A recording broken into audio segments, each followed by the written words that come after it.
ప్రార్థించే సోదరులకు ప్రభునాను ప్రబంధం పిల్లలు ప్రత్యేకంగా రేపు ప్రభు సంస్కార ఆరాధనకు ఈ రాత్రి కాలంలో మనం సిద్ధపడడానికి దేవుడు ఇచ్చిన తరుణాన్ని బట్టి దేవుడికి కంతా మహిమ ప్రభావాలు యుగయుగం కలుగును గాక. ఆయన ఇచ్చిన అవకాశాన్ని సద్వినియోగం చేసుకోవడానికి ప్రేరేపింపబడి ఆయన సన్నిధికి వచ్చి మీ అందరికీ ప్రభు అనేశ్వరి పుణ్యనామన మరొకసారి మీ అందరికీ హృదయపూర్వక వందనాలు. ఆయన సన్నిధిని అనుభవించడానికంటే శ్రేష్టమైనది మన జీవితంలో ఏదీ లేదు పిల్లలు.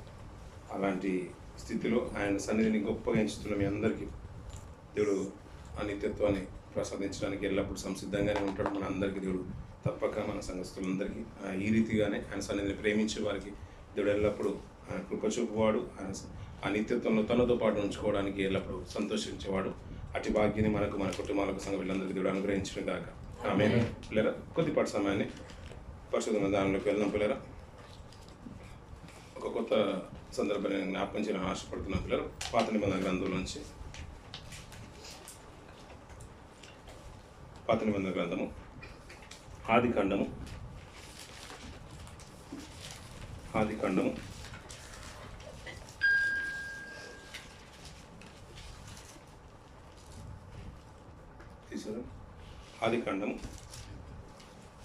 12వ అధ్యాయము 16వ వచనం నుంచి కొన్ని మాటలు మనం చూద్దాం పిల్లలు. అతడు 12వ అధ్యాయం 10వ వచనం నుంచి చదువు. అప్పుడు ఆ దేశంలో కరువు వచ్చెను. ఆ దేశంలో కరువు భారముగా ఉన్నందున అబ్రాము ఐగుప్తు దేశంలో నివసించుటకు అక్కడికి వెళ్ళెను. అప్పుడు ఐగుప్తులో ప్రవేశించుటకు సమీపించుచున్నప్పుడు అతడు తన భార్య అయిన శారైతో ఇదిగో నువ్వు చక్కని దానవని ఎరుగుదును. ఐగుప్తీయులు నిన్ను చూచి ఈమె అతని భార్య అని చెప్పి నన్ను చంపి నిన్ను బ్రతకనిచ్చెదరు. నీ వలన నాకు మేలు కలుగునట్లును నిన్ను బట్టి నేను బ్రతుకున్నట్లును నీవు నా సహోదరివని దయచేసి చెప్పుమనెను. ఐగుప్తులో చేరినప్పుడు ఐగుప్తులో ఆ స్త్రీ మిక్కిలి సౌందర్యవతి అయి ఉండుట చూచిరి. ఫరో యొక్క అధిపతులు ఆమెను చూచి ఫరో ఎదుట ఆమెను పొగిడిరి గనుక ఆ స్త్రీ ఫరో ఇంటికి తేబడెను. సరిపోతాం పిల్లలు. ఆ సందర్భాన్ని మనసులో పెట్టుకుందాం. ఎవరు ఎక్కడి నుంచి వెళ్ళారు, ఏ సందర్భం మనకు తెలుస్తుంది కదా, బాగా సుపరిచితమైన మాటలు చక్కగా చదువుకున్నాం కాబట్టి అబ్రాహాము గారు దేవుడు తనను ఏర్పరచుకున్న తర్వాత ఆ వారున్న దేశంలో కరువు వచ్చింది కాబట్టి అక్కడి నుంచి ఎక్కడికి వెళ్ళాడు, ఇప్పుడు ఐగుప్తుకు వెళ్ళాడు. తన భార్యతో ఒక మాట చెప్తున్నాడు, నువ్వు సుందరమైన దానివి, నువ్వు చక్కదానివి కాబట్టి నిన్ను బట్టి నాకు అపాయం వస్తుంది. ఎందుకంటే ఆ రోజుల్లో ఉన్న రాజు చరిత్ర మనకు బాగా తెలుసు కాబట్టి నిన్ను బట్టి నాకు హాని చేయొచ్చు. దయచేసి నువ్వు నా సహోదరు అని చెప్పుమనెను. అందును బట్టి అక్కడున్న జనాంగం ఏంటంటే ఐగుప్తులకు వెళ్ళగానే అక్కడున్న ప్రజలు అంటే అక్కడున్న రాజు యొక్క అంతర్గత విభాగంలో ఉన్నవారు, అంతఃపురంలో ఉన్నవారు ఆమె గురించి, ఎవరి గురించి, ఆమె పేరేంటి, శారై గురించి అలా పొగుడుతున్నప్పుడు ఐగుప్తు రాజైన ఫరో తనను తన ఇంటికి తెప్పించుకున్నాడు. అది మనసులో ఉంచుకుందాం పిల్లలు. అలాగే 20వ అధ్యాయంకి వచ్చాడు పిల్లలు. 20వ అధ్యాయంకి వచ్చాడు. మొదటి నుంచి కొన్ని మాటలు మనం చూద్దాం పిల్లలు. అక్కడి నుండి అబ్రహాము, ఇక్కడ పేరు మారుతుంది, అక్కడ ఏమో అబ్రాహాము, ఇక్కడికి వచ్చేసరికి ఏమైపోతుంది, అబ్రహాముగా మారిపోతున్నాడు. దక్షిణ దేశమునకు తల్లిపోయి కాదేశునకును షూరునకును మధ్య నివసించి గెరారులో కొన్నేళ్లు ఉండెను.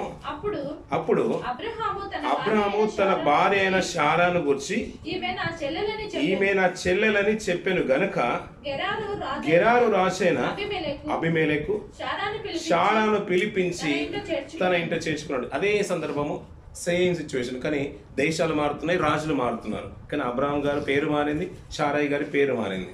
కానీ జరుగుతుంది వారి జీవితంలోనే జరుగుతుంది. అక్కడేమో ఐగుప్తు రాజు ఫరో, ఇక్కడనేమో గెరార్ రాజు అబీమెలెకు. వారేంటంటే అక్కడున్న ఉద్దేశాలు, అక్కడున్న స్థితిగతులు, రాజ్యంలో ఉన్న ఆదిమ కాలము అది దేవుడు చూడనట్టుగా వదిలేశాడు. కానీ ఒకరికంటే ఒక నియమం ఉంది. అయినప్పటికీ ఆది కాండంలోనే, ఆ కాలంలోనే, అజ్ఞాన కాలంలోనే మనకు నిబంధనలు మారుతున్నా కూడా, ధర్మశాస్త్రం వచ్చినప్పుడు కూడా, రాజుల కాలం వచ్చినప్పుడు కూడా ఒక సక్రమణ పాలన కనిపించదు. ధర్మశాస్త్రం వచ్చినప్పుడు కూడా నిబంధనలకు వ్యతిరేకంగా మాట్లాడుతుంటారు. దావీదు గారు బెత్షెబా విషయంలో తీసుకున్న నిర్ణయాన్ని బట్టి దేవుడు అంటాడు ఒక మాట, నువ్వు గనుక నన్ను అడుగుంటే ఇంకెంతో మందిని ఇచ్చేవాడిని, కానీ అన్యాయంగా నువ్వు ఊరియని చంపించేసావు చూసావా, ఒకరిని చంపి మరి అతని భార్యను తెచ్చుకున్నావు కదా, అది నాకు నచ్చలేదు.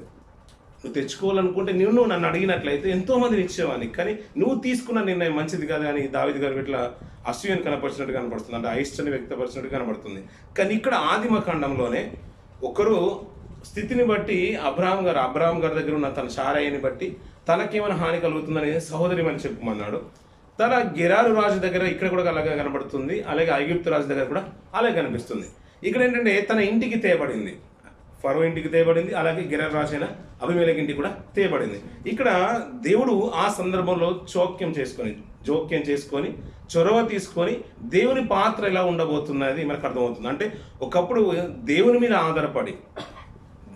ఆధారపడి ఆయన మాటను బేస్ చేసుకొని అబ్రహాం గారు బయటకు వచ్చేసారు. ఇంకా పేరు కూడా మారలేదు, బయటకు వచ్చేసారు. అబ్రహాం గారు మరి ఏమీ లేనివాడు కాదు, చాలా ధనవంతుడు. ఆ రోజుల్లోనే ఆదిమ కాలంలోనే విగ్రహాలు చేసి తన తండ్రి అమ్ముకునేవాడు, దాన్ని తను కూడా అమ్మేవాడు. అంటే ఆ రోజుల్లోనే వ్యాపారం చేస్తున్నాడంటే అతను ఎంత ధనవంతుడో మీకు మనం ఆలోచించుకోవాలి. ఇలా ఫరో సందర్భంలో కూడా కనబడుతున్నాడు. కరువు వచ్చింది కాబట్టి తట్టుకోలేక అక్కడి నుంచి బయటకు వచ్చేసారు. ఈ గెరారు పరిసర ప్రాంతం నుంచి కూడా వచ్చినప్పుడు ఈ అబీమెలెకు దగ్గర కూడా అదే సందర్భం జరుగుతుంది. ఎప్పుడైతే ఇక్కడ దేవుని మీద ఆధారపడుతున్నాడో కష్టము రాదు, కరువు రాదని కాదు, కరువు వస్తుంది, కష్టం వస్తుంది. కానీ దాని తర్వాత కూడా ఒకవేళ దేవుని ఆజ్ఞకు లోబడి నువ్వు బ్రతికితే, నీవి నీతిగల జీవితాన్ని కొనసాగిస్తే, దాని తర్వాత దేవుని చొరవ తీసుకొని దేవుని నిర్ణయాలు ఎలా ఉంటుంది, ఆయన పనితీరు ఎలా ఉంటుందో ఇక్కడ మనకు చక్కగా కనబడుతుంది పిల్లల. ఇక్కడ అప్పుడు దేవుడు ఆయన తీసుకున్న నిర్ణయాన్ని తెలియజేస్తున్నాడు. చూడండి పిల్లల, ఆయన తన ఇంట చేర్చుకొనెను, 2వ వచనము చివరి భాగము, ఆ శారను పిలిపించి తన ఇంటను చేర్చుకొని అయినను రాత్రి వేళ దేవుడు స్వప్నమందు అబీమెలెకు వచ్చి, నీవు నీ ఇంట చేర్చుకొనిన స్త్రీ ఒక పురుషుని భార్య గనుక ఆమె నిమిత్తము నువ్వు చచ్చినవాడవు సుమి అని చెప్పాను అన్న పిల్లల. ఇప్పుడు దేవుడు ఎవరితో మాట్లాడుతున్నారు? అబీమెలెకుతోని. అతను ఎవడు ఇంకా చెప్పాలంటే అన్యుడు. ఇంకా అసలు చెప్పాలంటే ఈ ఆదిమ కాండంలో బేస్ ఎవరైనా ఉన్నారు, దేవునికి ఇష్టమైన జనాంగం ఎవరైనా ఉన్నారంటే ఎవరు కనిపిస్తున్నారు? ఇప్పుడు ప్రస్తుత కాలానికి, మనం చదువుకున్న కాలానికి అబ్రహాం గారి కుటుంబమే, అంతే కదా. అంతకుముందున తరాలు కొనసాగింపబడాయి, దానిలో నుంచి ఏర్పరచుకున్న వాళ్ళు అబ్రహాం కుటుంబమే బయటకు వచ్చేసింది. మిగతా కుటుంబాలు దేవునికి అంటే దేవుని యొక్క సందేశాన్ని కానీ, దేవుని యొక్క వాక్కు కానీ, దేవునితో ముఖాముఖి దర్శనం కానీ, మాట కానీ, వాక్కు కానీ వచ్చిన దర్శనాలు అక్కడ కనిపించట్లేదు. అబ్రహాం గారి కుటుంబాన్ని దేవుడు ఎన్నుకున్నాడు, పిలుచుకున్నాడు. కాల వ్యవధిలో దేవునికి నమ్మకస్తుగానే ఉన్నాడు. మనం అనుకుంటాం కదా పిల్లలు, మనం దేవుని చూడలేదు, మనకు వాక్కు వచ్చినా కానీ మనకు ఒక ఆధారం ఉంది పిల్లలు. మనం సేవకుల ద్వారా విన్న మాటలు కానీ, మనకు అప్పుడప్పుడు ఎక్కడైనా వాక్కు ద్వారా దేవుడు మాట్లాడినప్పుడు కానీ, ప్రార్థన ద్వారా దేవుడు ఉత్తరించినా కానీ మనకంటూ ఒక ఆధారమైన గ్రంథం ఉంది. దీన్ని చూసుకొని నిజమే దేవుడు నాకంటే ఒక గ్రంథం ఇచ్చేసాడు. ఎంతోమంది ప్రపంచంలో మెజారిటీ ఆఫ్ ద టీమ్ అంతా కూడా, పాపులేషన్ అంతా కూడా దీన్నే నమ్ముకొని బ్రతుకుతున్నారు. నిజమే కదా అని మనకు ఒక నమ్మకం కలుగుతుంది. అంతేకాదు పిల్లలు, కానీ ఆదిమ ఖండంలో ఆ అబ్రహాం గారికి ధర్మశాస్త్రం లేదు చేతిలో, ఒక గ్రంథము లిఖింపబడి అతని దగ్గర ఏమీ లేదు. ఇంకా ఏమీ లేనప్పుడు నిరీక్షణ కలిగి నమ్మిన అబ్రహాం గారు కష్టాల గుండా వెళ్ళిపోతున్నప్పుడు, తనకు శ్రమ వచ్చినప్పుడు దేవుడు చొరవ తీసుకొని అబ్రహాం గారితోనే మాట్లాడడం కాదంట, తన భార్య ఎక్కడైతే చేర్చబడిందో ఆ రాజుతో స్వప్నమందు మాట్లాడుతున్నాడు. ఆ అన్ని రాజుతో అతనితో మాట్లాడుతున్న మాటలు కిందికి చూడండి పిల్లలు. అతను ఏమంటే మాట్లాడంటే అబీమెలెకు వచ్చి, నీవు నీ ఇంట చేర్చుకున్న స్త్రీ ఒక పురుషుని భార్య గనుక ఆమె నిమిత్తము నీవు చచ్చినవాడవు సుమి అని చెప్పాను అంటున్న పిల్లల. ఆమె విషయంలో మాత్రము నువ్వు చచ్చినవాడవు అంటున్నాడు పిల్లల. ఎవరితో మాట్లాడుతున్న మాట? అబీమెలెకు పిల్లల. దేవుడు మనతో మాట్లాడాలన్నా, దేవుడు ఎవరితో మాట్లాడాలన్నా వారికంటూ ఒక స్థానం ఉండాలి పిల్లల. ఎవరితో పడితే వారితో మాట్లాడుతున్నా పరిశుద్ధకు అపవిత్రతకు చాలా తేడా ఉంది. పరిశుద్ధమైన స్థలంలో పరిశుద్ధాత్ముడు ఉంటాడు, పవిత్రమైన స్థలంలోనే ఆయనకు నివాసం ఉంటుంది. ఎక్కడ పడితే అక్కడ మనం కాపురం ఉండలేము, మనమే కాపురం ఉండలేము పిల్లలు, మనమే నివాసము చేయలేము. పరిశుద్ధత ఉన్న చోటనే ఆయన ఉంటాడు. అపవిత్రమైన దగ్గర ఆయనకు స్థానం ఉన్న, అంటే ఆయన అక్కడ ఉండడానికి ఇష్టపడు కూడా, ఉండడానికి ఆయనే ఇష్టపడు, మనకే ఇష్టం ఉండదు నిజంగా చెప్పాలంటే. ఇంకా ఆయన పవిత్రుడు కదా, ఆయన ఎలా ఉంటాడు పిల్లలు. అందుకని యెరూషలేము ఎప్పుడైతే పాడైపోయిందో, ఎప్పుడైతే అక్కడికి చెక్కుడు విగ్రహాలు వచ్చేసాయో, ప్రతిమలు వచ్చేసాయో, దేవుడు యెరూషలేమును కూడా విడిచిపెట్టేశాడు పిల్లలు. ఆ తరుణాలు కూడా మనకు బాగా తెలుసు. మనం ఎంతవరకు దేవునికి ఇష్టానుసారంగా బ్రతుకుతామో, ఎంతవరకు ఆయన కావాలని మనం ఆపేక్షిస్తూ ఉంటామో ఆయన మనతో నివాసం ఉంటాడు పిల్లరా. ఎప్పుడైతే దేవునికి అయిష్టమైన క్రియలు మన హృదయంలో ఒక్కవేళ ఆలోచన కనుక వచ్చినా కానీ నిజంగా మన నుంచి ఆత్మ వేరుగానే అయిపోతుంది. అందుకనే దావీదు గారు గొప్ప మాట మాట్లాడతారు. దావీదు గారు, అయ్యా నీ సన్నిధి, నీ పరిశుద్ధాత్మను, నీ ఆత్మను నాకు దూరము చేయకు. ఒకవేళ ఏదైనా తప్పు చేస్తుంటే నన్ను గద్దించు, శిక్షించు, ఏదైనా చెయ్యి, కానీ నీ ఆత్మ మాత్రం నాలోంచి తొలగిపోతే ఇంకా నేను ఎందుకు పనికిరాని అయిపోతానని దయచేసి నీ ఆత్మను మాకు దూరం చేయొద్దు అంటాడు పిల్లలు. ఇలా గెరార్ రాజైన అబీమెలెకుతో దేవుడు స్వప్నమంది మాట్లాడుతున్నాడు. తన భార్యను బట్టి నీవు చచ్చిన వాడవని గద్దింపు ఒక వార్నింగ్ ఇచ్చేస్తున్నాడు పిల్లలు. ఇప్పుడు ఈ రాజు ఏం చేస్తున్నాడు చూడండి పిల్లలు. అయితే అబీమెలెకు ఆమెతో పోలేదు గనుక అతడు ప్రభువా ఇటు నీతి గల జనమును అతము చేదువా అంటున్నాడు పిల్లలు. ఇప్పుడు మనకి ఇంతవరకు ఇప్పుడు ఇక్కడ సందర్భం వరకు ఆది ఖండం ఇప్పుడు చదువుకున్న 20వ అధ్యాయం వరకు నీతి గల కుటుంబం ఏదైనా కనిపించిందంటే అబ్రాహాం గారి కుటుంబమే కనిపించింది. కానీ ఈ గెరార్ రాజైన అబీమెలెకు ఏమంటున్నాడు అంటే, దేవా ఇప్పుడు ఆ స్త్రీని మేము తీసుకొచ్చేస్తాం, చాలా బాగుంది, నువ్వు దాన్ని బట్టి మేము చచ్చిన వాడు అంటున్నావు కదా, అది కూడా బాగానే ఉంది, కానీ మేమేం అన్యాయం చేస్తాం, మేము అందరం కూడా నీతి గల కుటుంబము, నీతి గల జనాంగము అంటున్నాడు పిల్లలు. మనకేంటంటే చరిత్రలో మనం అనుకుంటాం ఏంటంటే అబ్రాహాం ఒక్కడే నీతిమంతుడు అనుకుంటున్నాం. అంతేకాదు పిల్లలు, మనం అనుకుంటే లోతు ఒక కుటుంబమే నీతిమంతుడు అలా కుటుంబం అనుకుంటున్నాం. ఇశ్రాయేలు మాత్రమే దేవుని శాస్త్రం అనుకుంటున్నాం. అలా అన్యుల్లో నుంచి కూడా నీతిమంతులు చాలా కనబడుతూ ఉంటారు. ఇది 20వ అధ్యాయంలో ఈ గెరారు రాసిన అబీమెలెకు ఆ జనాంగం కూడా ఆయన మాట చూడండి పిల్లలు, ఎవరితో మాట్లాడుతున్నాడంట? దేవునితో మాట్లాడుతున్నాడంట. ఆమెను బట్టి నీతి గల జనాన్ని నువ్వు హాని చేస్తావా, చంపేస్తావా, ఇదేమన్నా న్యాయమా ప్రభువా అని దేవుణ్ణి మాట్లాడుతున్నాడు పిల్లరా. మనం అనగలుగుతామా పిల్లరా? దేవా శిక్ష వచ్చింది కదా, నా కుటుంబం మీదకి ఎందుకు వచ్చింది, నా మీదకి ఎందుకు వచ్చింది, నేను ఏమైనా అన్యాయం చేస్తానా, నేను నష్టం చేశానా, నీకు అపవిత్రమైన నేను స్థానం ఇచ్చానా, నీకు అయిష్టమైంది నేను నా హృదయంలో ఏమైనా ఆలోచించానా, ఇది ఎందుకు వచ్చింది ప్రభు అని మనం ఏమైనా దేవుని అడగగలుగుతాం? ఎందుకంటే మనకు తెలుసు అది వచ్చేసిందంటే నేను ఏదో పొరపాటు చేసినా అందుకని వచ్చిందని మనకు అర్థమైపోతుంది. కానీ ఈ రాజు గెరార్ రాజు అని అబీమెలెకు అంటున్నాడు దేవునితో, దేవా ఇంత నీతి గల జనాంగాన్ని నువ్వు ఎలా సమరిస్తావు? ఇంకా కిందికి చూడండి పిల్లరా, ఈమె నా చెల్లెలని అతడు నాతో చెప్పలేదా అని దేవుని క్వశ్చన్ వేస్తున్నాడు. అందుకని ఇది నా పొరపాటు కదా, అబ్రహాం గారే చెప్పారు నాతోని, తను నా సహోదరుని, అందుని బట్టి నేను తీసుకొని రావడం జరిగింది ఈ రాజ్యంలోకి, నా అంతఃపురంలోకి వచ్చేసింది. అయినా ఇంకా చూడండి పిల్లలు, మరియు ఆమె కూడా నా అన్నా నేను, ఇక్కడ చూడండి పిల్లలు అద్భుతమైన మాట, ఇంకా పెన్నుంటే అండర్లైన్ చేసుకోండి, నేను చేతులతో ఏ దోషము చేయక యథార్థ హృదయముతో ఈ పని చేసి తిని అన్నాడు పిల్లలు. ఆయన మాట చూడండి పిల్లలు, దానికంటూ జస్టిఫికేషన్ తీసుకుంటున్నాడు. నేను ఆమెను తీసుకొచ్చినంటే మామూలుగా తీసుకురాలేను, అబ్రాహామే చెప్పేశాడు తను నా భార్య కాదు నా సహోదరి అన్నాడు. అంతేకాదు ఈ స్త్రీ కూడా ఏమందంటే అతను నా అన్న అంది, అందును బట్టి నా అంతఃపురంలోకి వచ్చింది, అయినా నేను ముట్టలేదు, ఇది యథార్థ హృదయంతోనే చేశాను, నేను చేతులతో ఏ దోషము చేయక యథార్థ హృదయముతో ఈ పని చేసి తిని అంటున్నాడు. ఒక గెరార్ రాజైన అబీమెలెకు పలుకుతున్నాడు పిల్లల. మనకి నిజంగా అంతవరకు యోబు గురించే మనకు తెలుసు. నేను యథార్థపరుని, నీతిపంతుని, నా కన్నులతో నిబంధన చేసుకున్న వాని, నా రక్తము భూమిలో కలవనివద్దు, నా రక్తము మొర్రపెట్టునుగాక, నా విమోచకుడు ఆకాశం అందున్నాడు, ఆయన వస్తాడు అని యేసుక్రీస్తు వారి గురించి కూడా గొప్పగా మాట్లాడుతుంటాడు పిల్లలు. అంటే అంతటి నీతిమంతుడు ఏమంటున్నాడంటే నేను నీతిగా బ్రతుకుతున్నాను ఒక ఛాలెంజ్ విసురుతున్నాడు లోకానికి. సాక్షాత్ దావీదు గారి గురించి కూడా చూస్తున్నాం, ఎంతో మంది భక్తుల జీవితాల గురించి చూస్తున్నాం. కానీ ఇక్కడ అబీమెలెకు జీవితం కూడా ఒక అద్భుతం కనిపిస్తుంది. ఎందుకంటే నేను నా చేతితో నేను దోషం చేయలేను, నేను యథార్థ హృదయంతో చేశాను ప్రభువా, నీకు తెలుసు కదా అని ఇంకా కింద చూడండి పిల్లరా. అందుకు అవును యథార్థ హృదయంతో దీన్ని చేసితివని చూడండి పిల్లరా. దేవుడు కూడా ఏమంటున్నా అంటే నిజమే, నువ్వు యథార్థ హృదయంతోనే చేసావని నేను ఎరుగుదును, నాకు తెలుసు అని అంటున్నాడు పిల్లరా. మనం చేసే ప్రార్థనలు కానీ మనకు వచ్చినప్పుడు మనం కూడా అంటున్నాం కదా, దేవా నా మీదకి ఎందుకు వచ్చింది నా మీద కదంటే అప్పుడు దేవుని కూడా దగ్గర నుంచి కూడా జవాబు ఎలా ఉండాలంటే, నిజంగా కుమార నువ్వే తప్పిదం చేయలేదు, కానీ నీ ద్వారా నాకు మహిమ చేర్చుకోవడానికి ఈ స్థితిని నీకు తీసుకొచ్చానని దేవుని దగ్గర ప్రత్యుత్తరం వచ్చేసింది అనుకోండి, చాలా అద్భుతంగా ఉంటుంది పిల్లల. లేదు మనం చేసిన ద్రోహాలను బట్టి, క్రియలను బట్టి, పాప క్రియలను బట్టి, మన అనాలోచితంగా పలికిన మాటలను బట్టి ఒకవేళ ఉగ్రతగా వస్తుంటే ఆ శిక్షకు మనం పాత్రలమే పిల్లలు. కానీ ఇక్కడ అబీమెలెకు పలుకుతున్న మాట ఏంటంటే నేను చేతులతో ఏ చెడు కార్యం చేయలేదు, ఇది యథార్థ హృదయంతోనే చేశాను, నువ్వు ఎరుగుదు కదా అంటే అవునయ్యా అని దేవుడు సమాధానం చెప్తున్నాడు పిల్లల.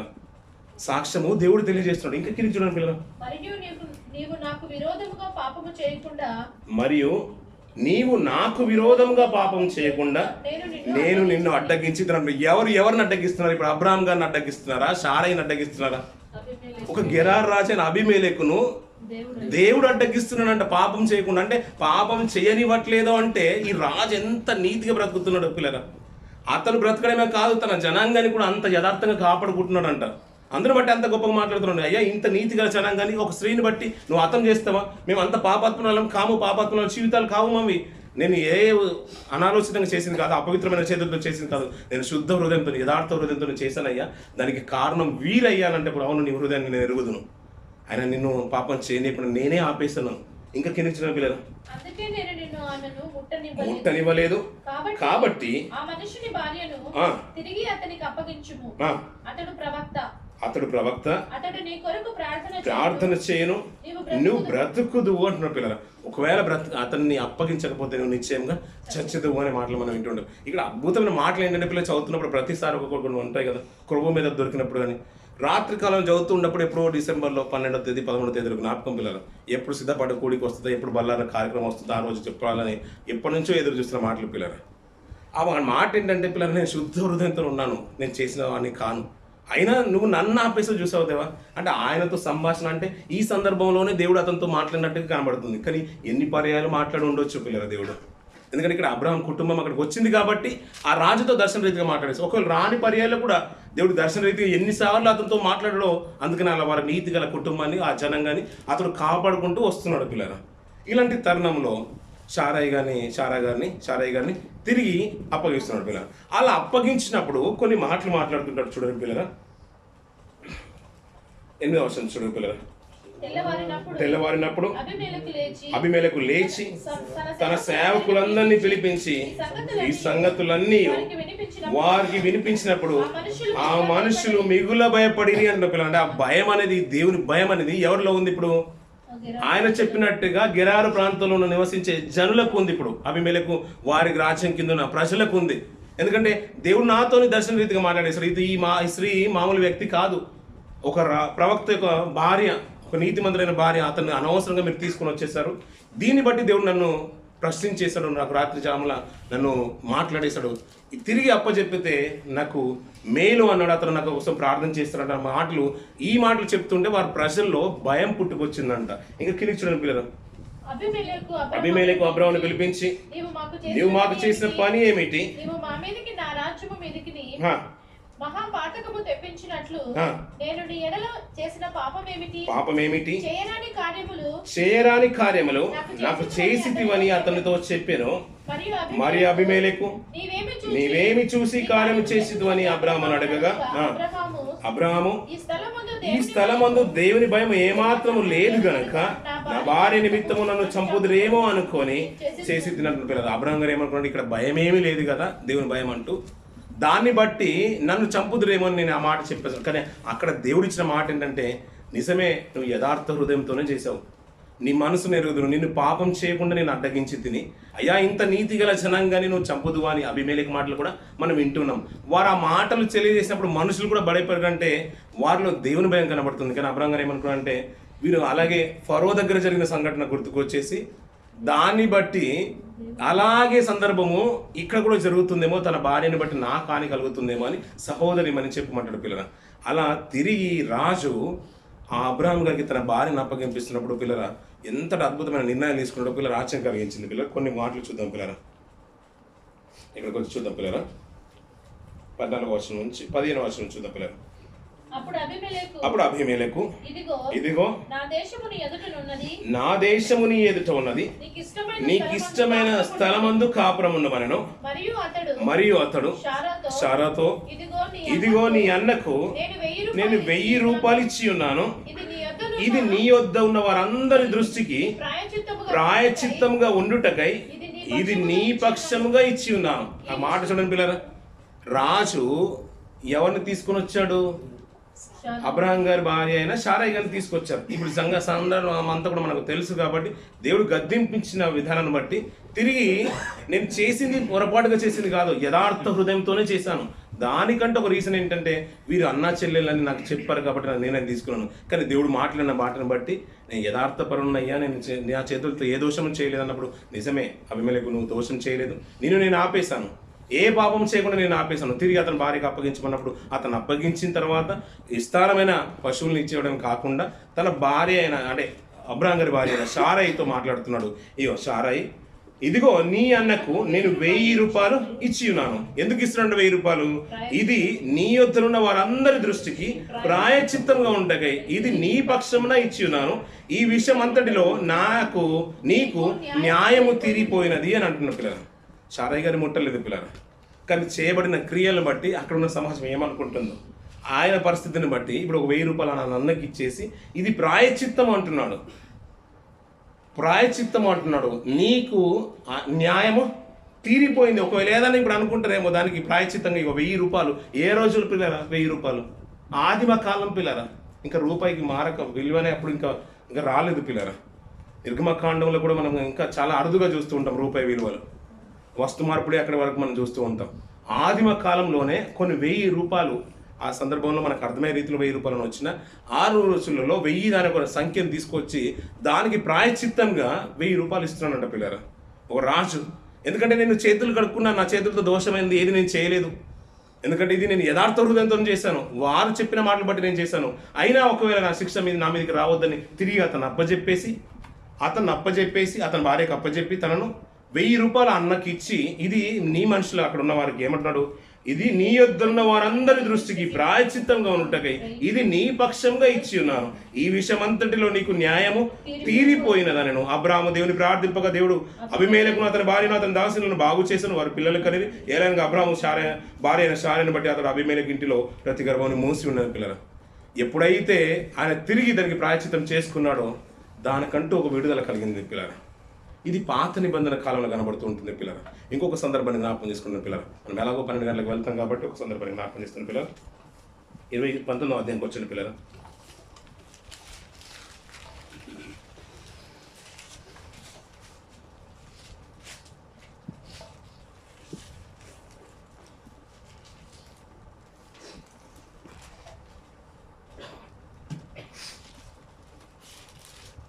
అదే ఆది ఖండము 14వ అధ్యాయము 11వ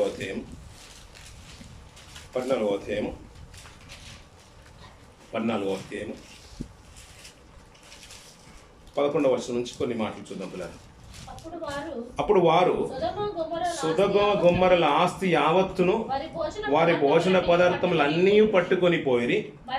మరియు అబ్రాహాము సహోదరుడైన కుమారుడైన లోతు సొదొమలో కాపురం ఉండెను గనుక అతని ఆస్తిని పట్టుకొని పోగా తప్పించుకున్న ఒకడు వచ్చి హెబ్రీయుడైన అబ్రాహామునకు ఆ సంగతి తెలిపెను అంటున్న పిల్లరా. ఈ సందర్భం బాగా తెలుసు కదా పిల్లరా. సొదొమ గొమొర్రా పరిసర ప్రాంతాల్లో ఎవరు కాపురం ఉంటున్నారు? లోతు గారు కాపురం. లోతు గారు ఎవరికి బంధువు? అబ్రాహాం గారికి బంధువు. అబ్రాహాం గారికి ఏ రీతిగా బంధువు అంటే అక్కడ చెప్తున్నాడు, అబ్రాహాం గారి సహోదరుడైన కుమారుడు లోతు అంట. అంటే ఇతనికి ఏమవుతారు? అబ్రాహాం గారికి కొడుకు వరుస, అంతే కదా, తన తమ్ముడి కొడుకు. కానీ ఇతని సందర్భాన్ని చక్కగా చూద్దాం పిల్లరా. అక్కడ లోతు గారు కాపురం ఉంటున్నారు. అక్కడికి ఏంటంటే కొంత 5 రాజులు వచ్చేసారు. ఈ పరిసర ప్రాంతాలంతా కూడా చుట్టేశారు, గుంపు కూడేశారు. వారు సొదొమ రాజులు కూడా గొమొర్రా రాజులు కూడా ఓడిపోయారు. అక్కడ ఉన్న యావదాస్తిని పట్టుకొని వెళ్ళిపోతున్నారు. అక్కడే కాపురమున లోతు గారి ఆస్తిని కూడా తీసుకుని వెళ్ళిపోతున్నారు. తన భార్యలను అంతే పిల్లల్ని యావదాస్తిని ఈ పశువులందరూ కూడా తీసుకుని వెళ్ళిపోతుంటే అక్కడ తప్పించుకున్న ఒకడు అబ్రాహాం గారి దగ్గరికి వచ్చేసి, అయ్యా ఇది సందర్భము, 5 రాజులు వచ్చేసారు, వారు వీని చిక్కించుకొని తీసుకుని వెళ్ళిపోతున్నారు అనే విషయాన్ని కాస్త ఎవరికి తెలియజేశారు? అబ్రాహాం గారికి తెలియజేశారు పిల్లలు. ఇప్పుడు ఎవరయ్యా అతనంటే తన సహోదరుడు యొక్క కుమారుడు, తన సొంత కుమారుడు కాదు. అయినా కానీ అబ్రాహాం గారు చొరవ తీసుకొని ఇక్కడ తీసుకున్న నిర్ణయించడం పిల్లలు. తన తమ్ముడు చెరపట్టబడినని విని తన ఇంట పుట్టిన వారందరినీ అలవర్చబడిన 317 మంది గురిని వెంట పెట్టుకొని దాను మట్టుకు ఆ రాజులను తరిమెను. రాత్రి వేళ అతడును అతడి దాసులను వారికెదురుగా వారిని కొట్టి దమస్కునకు ఎడమ తట్టున హోబమట్టుకు తరిమి యాస్తి యావత్తును తిరిగి తెచ్చి తన తమ్ముడైన లోతును అతని ఆస్తిని స్త్రీలను ప్రజలను తిరిగి తీసుకొని వచ్చాను అంటున్న పిల్లరా. ఈ సందర్భంలో పిల్లరా తను తమ్ముడుగానే చూస్తున్నాడు. ఎవరిని? లోతుని. తన తమ్ముడు కాదు. తన తమ్ముడైన లోతును అతని ఆస్తిని స్త్రీలను ప్రజలను తిరిగి తీసుకొని వచ్చాను అంటున్న పిల్లరా. ఈ సందర్భంలో పిల్లరా తను తమ్ముడుగానే చూస్తున్నాడు. ఎవరిని? లోతుని. తన తమ్ముడైన లోతును ఇప్పుడు వరుసకి ఏమవుతాడు నిజంగా చెప్పాలంటే కొడుకు అవుతాడు, తన సహోదరుడి యొక్క కుమారుడు. కానీ ఏమనుకుంటే అతను ఏమనుకుంటే తన తమ్ముని స్థాననే అతనికి ఇస్తున్నాడు. అక్కడ ఉన్న యావదాస్తి లోతుగా విస్తారమైన ఆస్తి ఉండడం బట్టి వీరు అక్కడికి వెళ్ళిపోవడం, అక్కడ ఉన్న పరిస్థితులను బట్టి ఆ 5 రాజులు వీరి మీద దండెత్తి వెళ్ళడం, ఇతని సమస్తాన్ని కోల్పోయాడు. కానీ అది వరకు ఇక్కడ నుంచి ఒక వాక్య భాగాన్ని మనం ఆలోచిస్తుంటే పిల్లలు, అది వరకు యుద్ధం చేయని అబ్రాము తన ఇంట ఉన్న వారిని ఇంచుమించు 317 మందిని అలా తన ఇంట వాళ్ళు అలవర్చిన వారిని, ఆ ఇంట నేర్చుకున్న వారిని, అక్కడ ఇంట్లో పనిల వారిలో ఉన్న వారిని అబ్రాం గారు తీసుకొని తను ఆ రాజులను తరిమి వారితో యుద్ధము చేసి వారి ఆస్తి అంతా కూడా తిరిగి సంపాదించుకొని తిరిగి వస్తున్నాడు పిల్లలు. తన తమ్ముని ఆస్తి తమ్ముడికి ఇచ్చేస్తాడు. తన అక్కడ ఉన్న సుధముఖ పరిసర ప్రాంతంలో ఉన్న వారి రాజుల యొక్క ఆస్తులను కూడా తిరిగి అతనికి అప్పచెప్పేస్తున్నాడు పిల్లలు. ఎవరు చేస్తున్నారు యుద్ధము? అబ్రాంగా చేస్తారు. అంతకుముందు చరిత్ర చూస్తుంటే అబ్రాం ఏ రోజు యుద్ధం చేసిన వాడు కాదు పిల్లరా, యుద్ధం చేసిన వాడు కాదు. తన సొంత కుమారుడైన ఇస్సాకు కొరకు త్యాగం కాదు అది. అలాగే హాగరు కన్నా కుమారుడైన ఇస్మాయిల్ కొరకు చేసే త్యాగం కాదు ఇది. ఎవరి కోసం చేస్తున్నాడు? ఇప్పుడు తన సహోదరుడు యొక్క కుమారుడు. తను ఎలా భావిస్తున్నాడంటే తన సహోదరుడుగానే భావిస్తున్నాడు పిల్లలు. కొత్త నిబంధనకు వచ్చండి పిల్లరా, ఒక మంచి మాట చూద్దాం పిల్లలు. రోమిల్ రాసిన పత్రిక 6వ అధ్యాయం, రోమిల్ రాసిన పత్రిక 6వ అధ్యాయం 17వ వచనం నుంచి కింది వరకు చదువుదాం పిల్లలు. మీరు పాపమునకు దాసులై ఉంటిరి గాని ఏ ఉపదేశ క్రమమునకు మీరు అప్పగింపబడితిరో దానికి హృదయపూర్వకముగా లోబడిన వారై పాపము నుండి విమోచింపబడి నీతికి దాసులైతిరి. ఇందుకు దేవునికి స్తోత్రము. మీ శరీర బలహీనతను బట్టి మనుష్య రీతిగా మాట్లాడుచున్నాను. ఏమనగా అక్రమము చేయుటకై అపవిత్రతకును అక్రమమునకును మీ అవయవలను దాసులుగా ఎలాగూ అప్పగించిద్దరో అలాగే పరిశుద్ధత కలుగుటకై ఇప్పుడు మీ అవయవలను నీతిగా దాసులుగా అప్పగించండి. ఇక్కడ ఒక సందర్భానికి జ్ఞాపకం చేస్తున్నాను పిల్లరా. ఈ సందర్భంలో మాట్లాడుతున్న మాటలు ఏంటంటే పిల్లరా, మీరు పాపమునకు దాసులుగా ఉంటుంది, ఒకప్పుడు దాసులుగా ఉంటుంది. దాన్ని బట్టి ఏ ఉపదేశ క్రమమునకు మీరు అప్పగింపబడతారో దానికి హృదయపూర్వకంగా లోబడిన వారై. ఉపదేశ క్రమము, ఒక ఉపదేశంలో వాక్యోపదేశంలో కూడా ఒక క్రమం ఉందంట. ఆ క్రమమును మీరితే ఏమైపోతుంది అంటున్నాడు? అక్రమం అవుతుంది. మీరు ఏ ఉపదేశ క్రమమునకు మీరు అప్పగింపబడతారో దాన్ని హృదయపూర్వకంగా లోబడాలంట. లోబడిన వారి పాపము నుండి విమోచింపబడి ఇప్పుడు ఎవరికి దాసులయ్యారంట? నీతికి దాసులయ్యారంట. ఇప్పుడు క్రీస్తుకు దాసులైతే, నీతి అంటేనే క్రీస్తు ప్రభునేశ్వర వారు నీతికి దాసులైతే. ఒకప్పుడు ఎవరికి దాసులుగా ఉన్నాము? పాపమునకు దాసులుగా ఉన్నాం. ఇప్పుడు పాపం నుంచి విడిపింపబడి నీతికి దాసులైతుంది. ఇందును బట్టి దేవునికి స్తోత్రము అంటున్నాడు పిల్లరా. ఇంకా కొన్ని మాటలు కిందికి చూస్తే పిల్లరా, ఇక్కడ మాట్లాడుతున్నాడు పిల్లరా 20వ వచనం, మీరు పాపమునకు దాసులై ఉన్నప్పుడు నీతి విషయమై నిర్బంధము లేని వారై ఉంటుంది. ఇప్పుడు నీతి విషయంలో ఎక్కడు పాపంలో ఉన్నప్పుడు ఏంటంటే నీతి విషయంలో నిర్బంధం లేదు. నీతిగా బ్రతకాలి, నీతి క్రియలు చేయాలని ఒక నిర్బంధం లేదు. కానీ ఎప్పుడైతే రక్షింపబడ్డారో ఇప్పుడు నీతి క్రియలే చేయాలి. కానీ పాత నిబంధన కాలం ఏంటంటే అక్కడ ధర్మశాస్త్రం కూడా కనిపించలేదు. ఇందాక మనం చదువుకున్న మాటలో ఆదికాండంలో.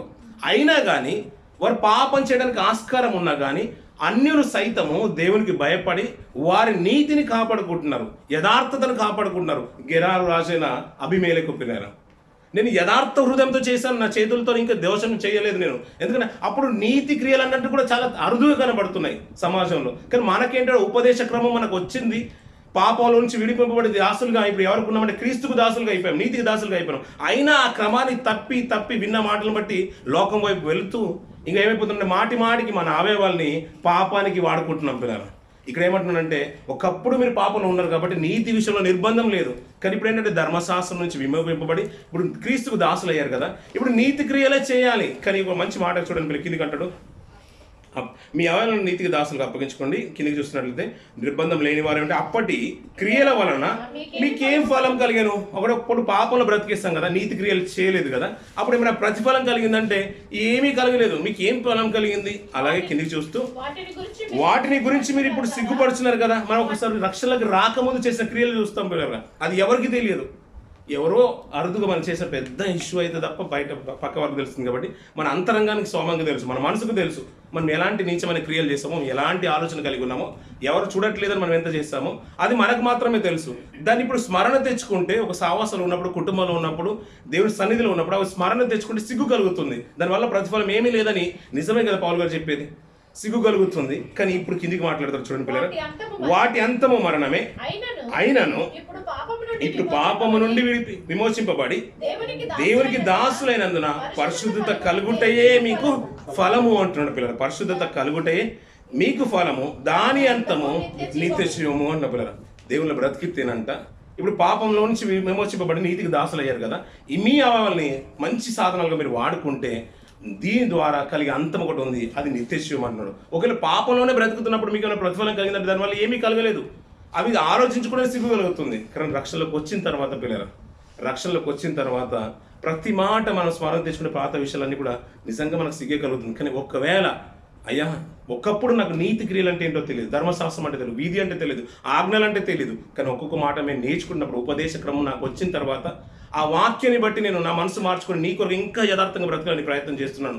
ఈ యథార్థమైన ప్రవర్తన నేను బ్రతుకుతున్నప్పుడు ఒకవేళ నేను పడిపోతున్నానేమో తండ్రి, దయతో ఒక్కసారి మనం స్మరణ తెచ్చుకుంటే ఈ సదావకాశం అందుకనే వస్తుంది పిల్లలు. ప్రతి నెలలో మనల్ని మనం తగ్గించుకొని ఒకవేళ మనం ప్రాయశ్చిత్తమై తన పాదలు పట్టుకుని వేడుకుంటే ఆయన రక్తంతో మనల్ని కడిగి పవిత్రంగా చేస్తాడు పిల్లలు. మన దోషాలన్నీ కూడా తీర్చిదిద్దుతాడు. అందుకని అంటున్నాడు కదా, ఒకవేళ నువ్వు నీవుగా దేవునికి అప్పగించుకుంటే నీకు కష్టం వచ్చినా కరువు వచ్చినా నువ్వు పరాయి దేశంలో ఉన్నా అబ్రాహాముకు సందర్భం కలిగిన నష్టము నీకు కలిగిన, కానీ దాని తర్వాత నుండి పదిలంగా ఉంటే జరిగిన సంఘటన బట్టి నువ్వు ఏమాత్రం కలత చెందకుండా నీ విశ్వాసాన్ని కోల్పోకుండా నువ్వు బ్రతికినట్లయితే తర్వాత దేవుని పనితీరు కనబడుతుంది. ఇప్పుడు దేవుడు మనతో మాట్లాడమే కాదంట, అన్ని రాజుతో మాట్లాడుతున్నాడు.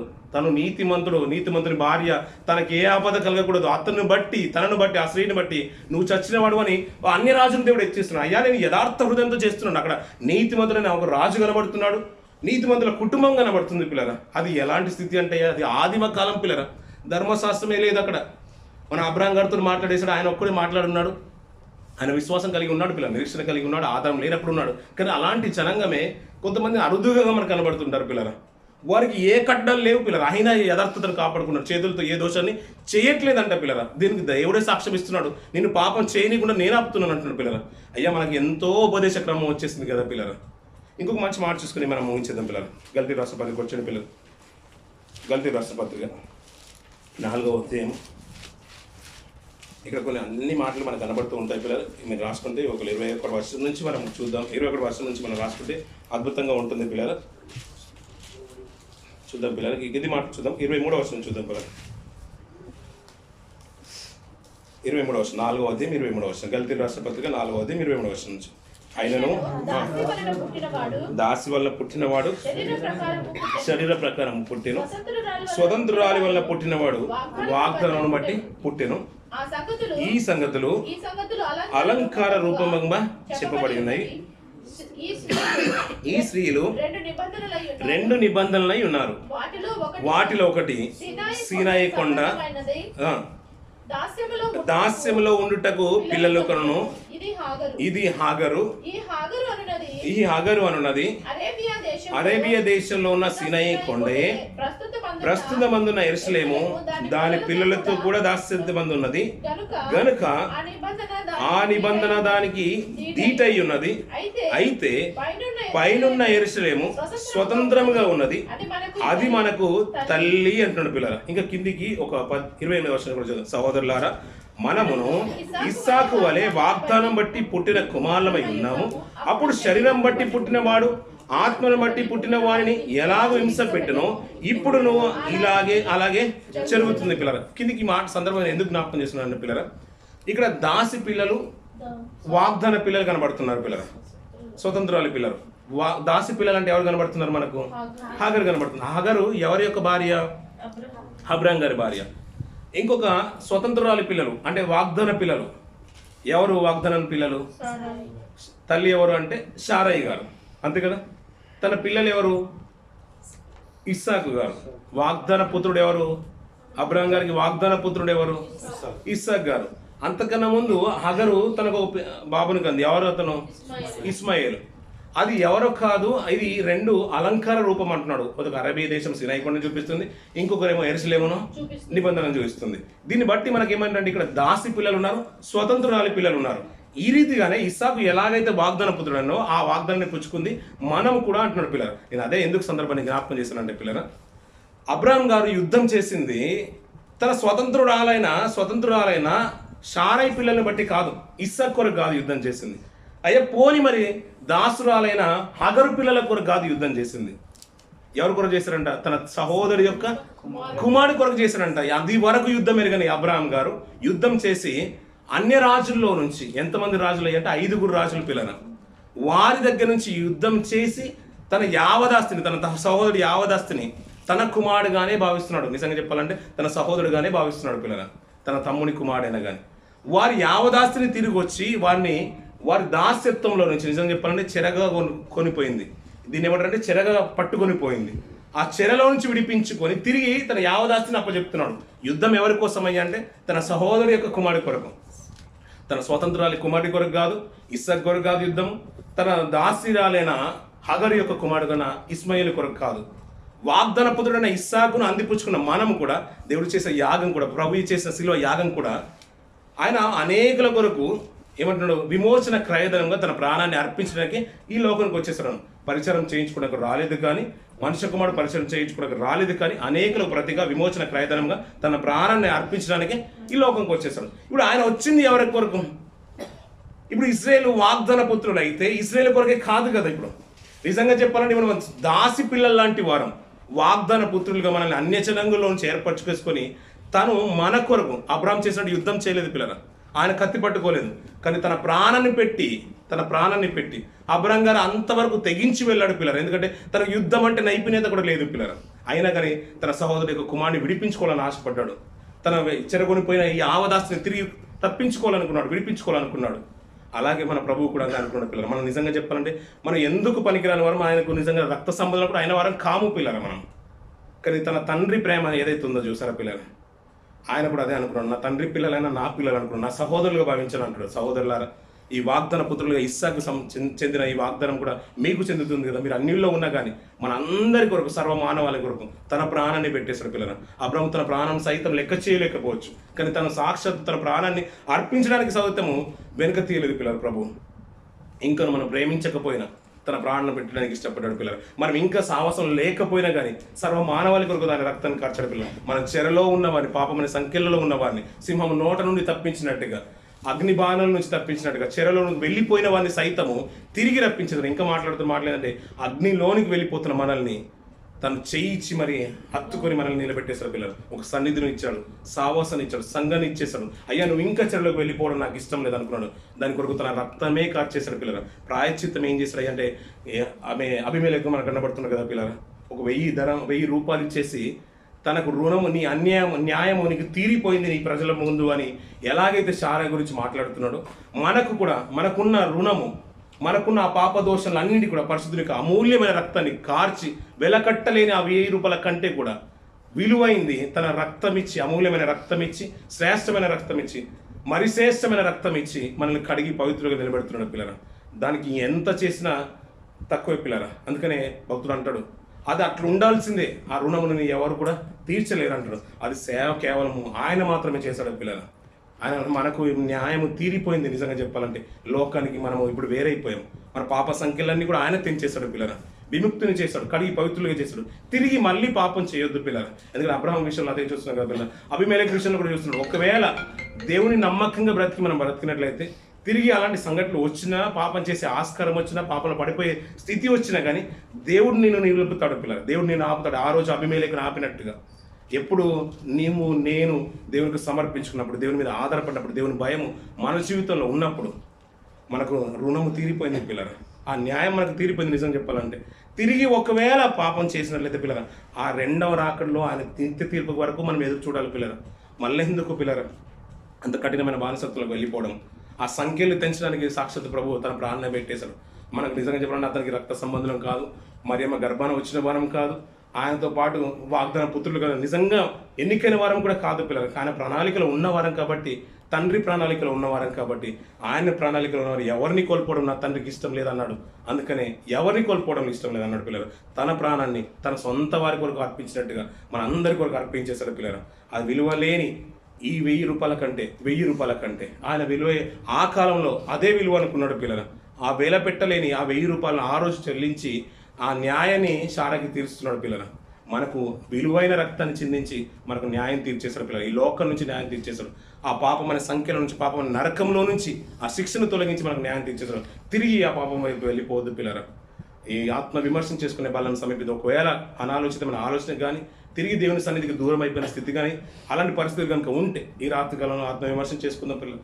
పరిశుద్ధంగా ఆ రోజు ఎలాగైతే పిలాతో అన్నాడు పిల్లల, నేను ఇతనికి నాకు ఇంకా నా ఈ దోష శిక్షలు నా మీదకి వచ్చేది కాదు, నేను చేతులు కడుక్కుంటున్నాను అన్నాడు పిల్లల. నన్ను యథార్థంగా చూడుతాండి అని అంటున్నాడు. దేవునికి మొరపెట్టుకుంటున్నాడు.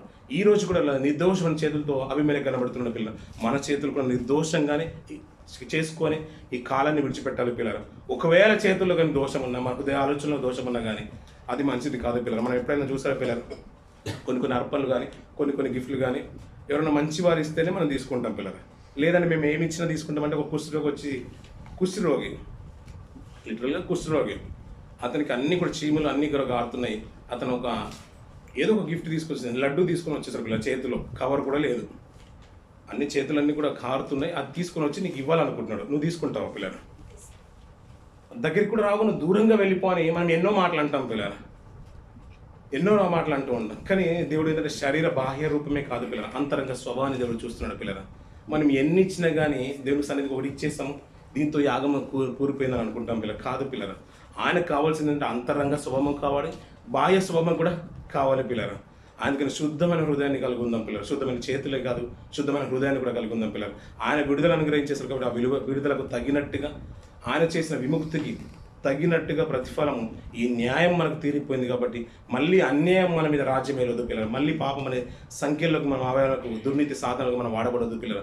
నీతికి సాధనాలుగా, నీతికి అవయవాలుగా. దీని అంతము నిత్యశివం అన్నాడు. ఒకవేళ పాపంలో బ్రతికినట్లే దానంతము నరకం అన్నాడు పిల్లలు. నిత్యశివానికి మార్గం తెలుస్తున్నాడు పిల్లలు.